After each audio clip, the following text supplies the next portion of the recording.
پشاور کے safe city project پر 2008-9 میں کام شروع ہوا تھا اور ابھی یہ فعال ہو گیا ہے۔ پشاور کے پولیس لائن میں ان تمام کیمروں کی نگرانی کے لیے ایک مرکزی کنٹرول روم بنایا گیا ہے۔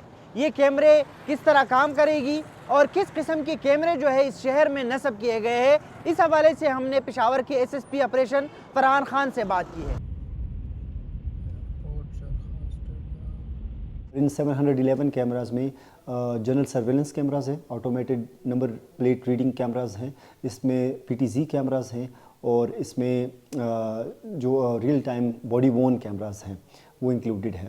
سیف سٹی اتھارٹی کا یہ جو سیف سٹی پروجیکٹس ہے اس کا مقصد یہی ہے کہ پولیسنگ کی اور دوسرا جو اور سروسز ہیں، لیٹس سے ریسکیو کے سروسز ہے، پولیس کے سروسز ہے، فائر ڈپارٹمنٹ کے سروسز ہیں، یہ سارے انٹیگریٹ ہو اور ہم ٹائم پہ سٹیزنس کو رسپونڈ کریں، یہی مین مقصد ہے۔ اور پشاور کا جو سیف سٹی وہ بھی اسی مقصد پہ ڈیولپ ہوگا۔ یہ تمام جو انٹری ایگزٹ ہے وہ کور ہوں گے، اس سے کیمراز میں ہوں گے۔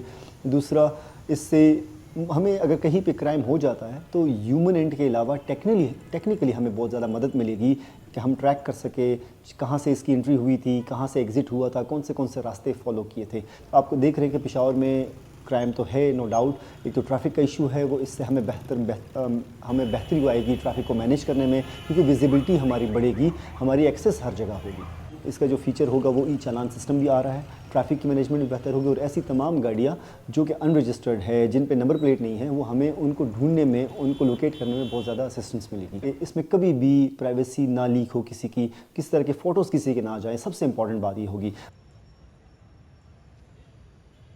پورے شہر میں 130 مقامات پر 700 سے زائد کیمرے نصب ہے اور یہ کیمرے ریئل ٹائم میں ڈیٹا جو ہے مختلف محکموں کے ساتھ شیئر کرتے ہیں، جس میں ریسکیو 1122، ٹریفک پولیس اور باقی جو پولیس ڈپارٹمنٹ ہے وہ بھی شامل ہے۔